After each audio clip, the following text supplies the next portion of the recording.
It's irrelevant. And if we do, that doesn't mean there's no God. I mean, I don't understand. It's not a field that I really know the literature in very well, so I'm sorry I can't give you any references to that. But the internet is full of lots of good stuff.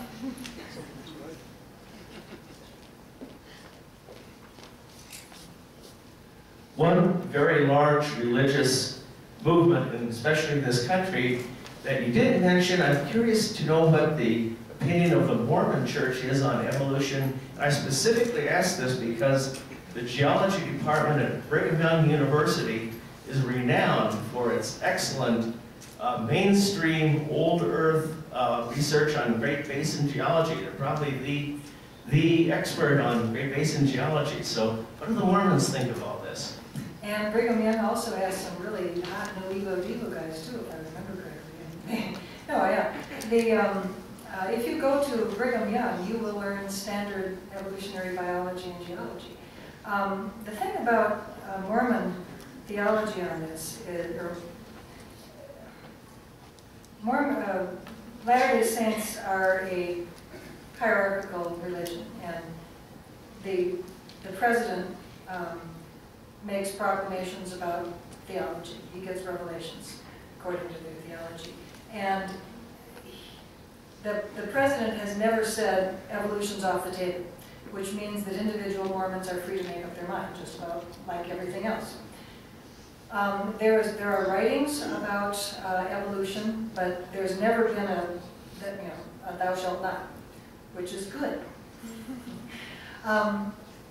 There's a book out by Dwayne Jeffrey and a couple of other authors from Brigham Young. That a very simple, nice book that sort of collects together a bunch of writings that you probably get on the BYU website. That sort of brings a number of those together and sort of explains all of this. So basically, Mormons can make up their mind. But I know that at BYU, they teach the same sort of biology and geology that they teach here. So, yeah. And I know that they have very deep discussions with a lot of these Mormon kids who come in who think that they are not allowed to accept evolution because of their Mormon faith. And hopefully by the time they leave, they become a little broader in their understanding of Mormon belief.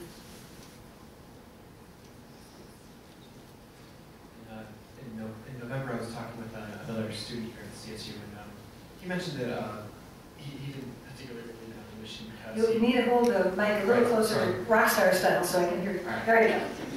I was talking to another student in the plaza a couple of months ago, and he mentioned that he didn't believe in evolution because... I don't either. Well, he didn't follow the evolutionary train of thought because he was of the opinion that our species of humans, Homo sapiens, aren't currently evolving, and I didn't have an answer for him. Aren't currently what? Evolving, like we aren't evolving. Do you have a response to that?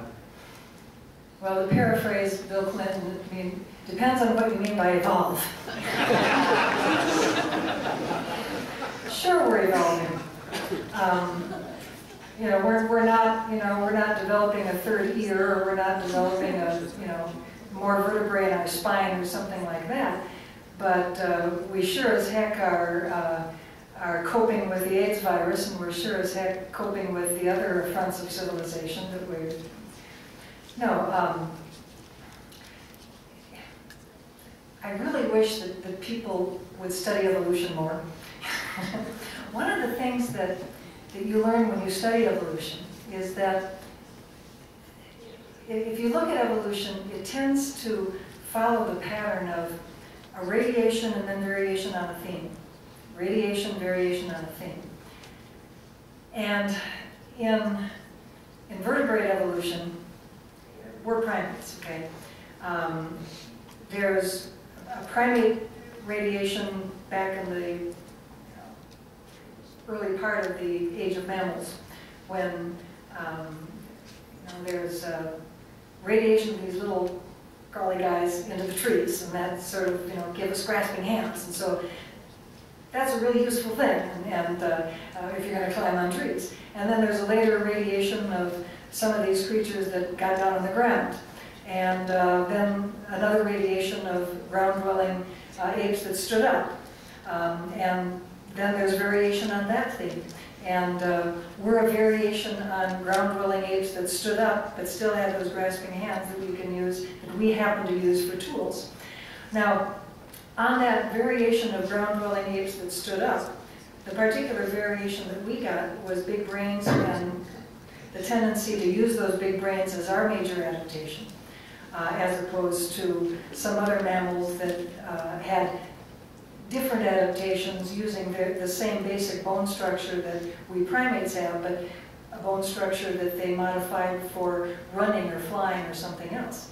We ended up with a very basic bone structure as mammals go, but we used our bones and this basic anatomy in a very simple way, modifying this to give us a whole lot of flexibility. Variations on the theme.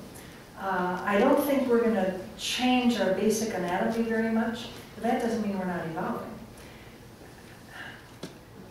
When people think of evolution, they sort of think of these grand, big changes. Are we going to sprout wings? No, we're not. Tooth fairy, not going to happen. Okay. The movie, the hockey player. Wrong crowd. I saw the trailer. I saw the trailer of the movie. Of course, as a biologist, the first thing I think is, you got to have 6 limbs to get wings. Doesn't happen.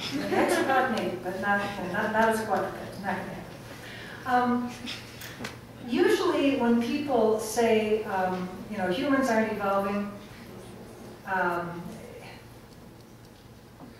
it's because they sort of set human beings off as a special kind of animal. Human exceptionalism. We're so different from everything else. Actually, when you look at humans, we are really very, very much more like, most everything else on the planet, except for this. My friend Bill Thwaites, whom some people in this room know, is a biochemist. He once said, if you've seen one eukaryote, you've seen them all. Which is a real knee slapper to biologists.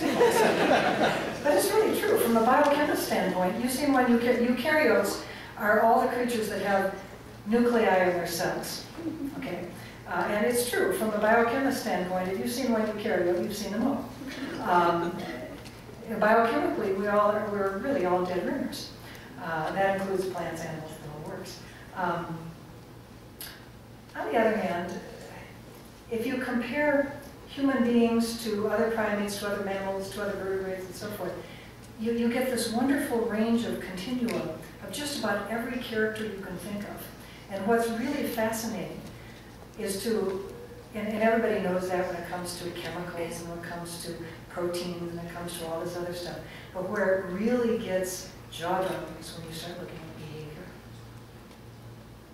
You start looking at behavior and you see those same continuum. And then that's when you really go, whoa, maybe we're not as exceptional as we thought we were. That's really good. I keep yelling. More questions? More questions? Are we going to let the people go and... Yeah, we might take a break for about 10 minutes, let Eugenie rest her voice, and then we're going to come back with a panel discussion. There's going to be some professors and teachers over here, and we're going to continue with it, all right?